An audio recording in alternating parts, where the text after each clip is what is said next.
Hey, what's going on everyone? It's Trick Arrows here. Welcome back to the channel for another LEGO Batman video. On today's video, we're going to be specifically talking about my top 5 favorite levels from LEGO Batman the video game. So, LEGO Batman the video game was released back in 2008 and holds a very special place in my heart, and it was probably my favorite game to play growing up in my childhood. So make sure that you smack that like button and leave a comment for your top 5 levels in LEGO Batman the video game. So let's start off with number 5. Coming in at number 5 on my list is an Icy Reception. So this is the Mr. Freeze level and it's part of the Riddler storyline. And the reason that I like this level so much is because there's such a variety of puzzles involved in this level. And I believe that it's the best co-op based level in the game. So there's a lot of times where you have to switch between Batman and Robin in this level to use the glide suit as well as the magnet suit. And the magnet suit in this level, it's probably the best that it's used because you get to explore different heights in the level as you're roaming your way through the ice cream factory in order to take down Mr. Freeze. I love how you start the level outside and try and break into the ice cream factory. It's very reminiscent of the Batman and Robin 1997 film, which we won't talk about anymore, but it's a little bit of nostalgia there as well. But I love how there's a lot of puzzles. You need to actually depend on your partner or the AI to help you progress through this level. The only thing that I don't really like about this level is the Mr. Freeze boss fight, but we don't actually play LEGO games for the boss fights very much. You know, we're more playing for the puzzles and playing for the nostalgia of the different aspects that this game is based on. So that's a few reasons why this one comes in at number 5. Moving on to number 4. Coming in at number 4 on my list is the Lure of the Night, which is the only villain mission that you will see on this list. This is the Killer Moth and the Joker level involved with the game. And the reason that I like this level so much is because there's such a variety of puzzles that we need to progress through the level. There's a bunch of different heights that we need to explore. And the best way to describe this level is the most LEGO game type level ever.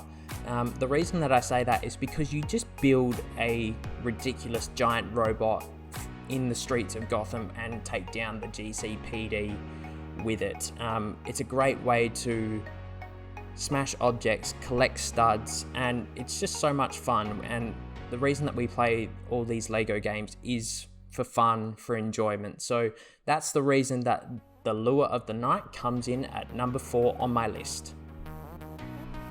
Coming in at number 3 is Top of the Tower, which is the final Batman and Robin mission of the game as we look to take down Joker and Harley Quinn. So for me, this level certainly brings back a bit of nostalgia as it's heavily inspired by the Tim Burton Batman film, the 1989 film specifically. So it just does a lot with the music from the game. I know the Danny Elfman soundtrack is featured heavily throughout this game, but I think, you know, when it comes to levels like this and, you know, sort of using the movies for inspiration, I think that certainly helps. We fight Harley Quinn on the outside of the church. There's a few puzzles that we need to do in order to get inside the church, and then once we get inside the church, you know, it's about making our way to the very top. Very reminiscent of the 1989 film once again. And then once we get up the top, we have to take down Joker and Harley, which is one of the better boss fights in the game. The boss fights in LEGO Batman are not fantastic, but do we really play LEGO games for the boss fight specifically? Not really, particularly those early games. They have gotten better over time, but that's not the main reason that we play them. So Top of the Tower is a really fun level, a great conclusion to that particular storyline, and a great conclusion to the hero missions overall. Coming in at number 2, and this may be considered a bit of a surprise, but that is the Two-Face chase. So this is the 3rd level of the game, and it's also part of the Riddler storyline, which seems to be featuring quite a lot in this list so far.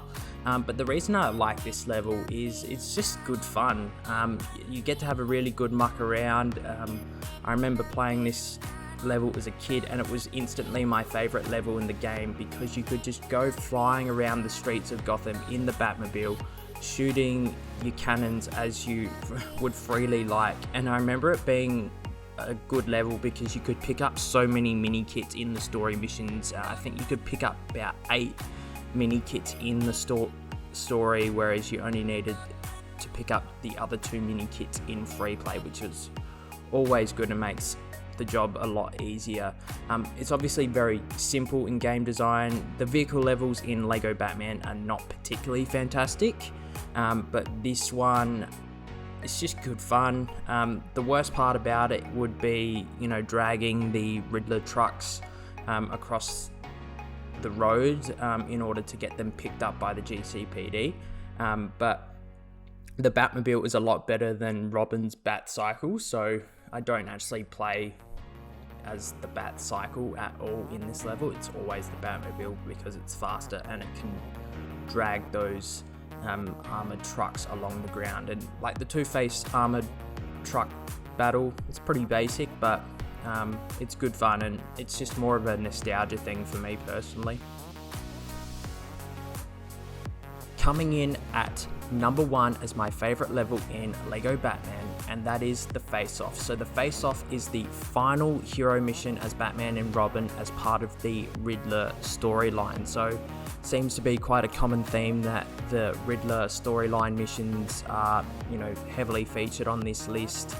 And the reason that I like this level so much is it's quite a long level as well. It's about 25 to 30 minutes in length. Depends how much exploring that you'd like to do around the level.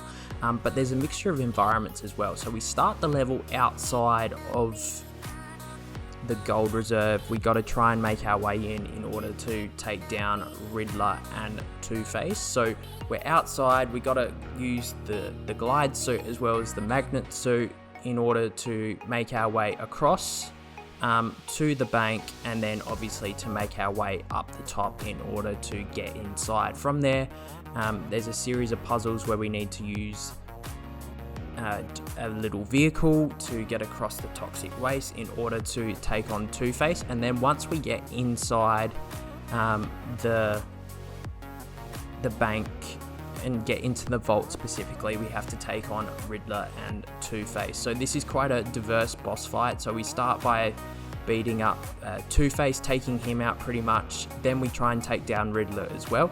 And then there's parts where Riddler goes up the top of the level and uses or mind controls Two-Face to try and take us down. So this is a really good conclusion to the Riddler storyline. It's probably my favorite storyline of the game. I think those levels are above any of the other sort of story levels that we've had in a LEGO Batman the video game. So for the variety of reasons there, the longer level, the mixture of environments and the variety of puzzles involved, and the use of the different suits, that's why the Face-Off is my favorite level in LEGO Batman the video game. So let me know your thoughts in the comments section below about your top 5 LEGO Batman the video game levels, and if there's any other LEGO games that you would like me to cover, please let me know in the comments section below. So make sure that you check out the reasons why a LEGO Indiana Jones game or a LEGO Batman game could be next after the Skywalker Saga, and make sure you subscribe to the channel for more content as we get closer to LEGO Star Wars the Skywalker Saga. Cheers.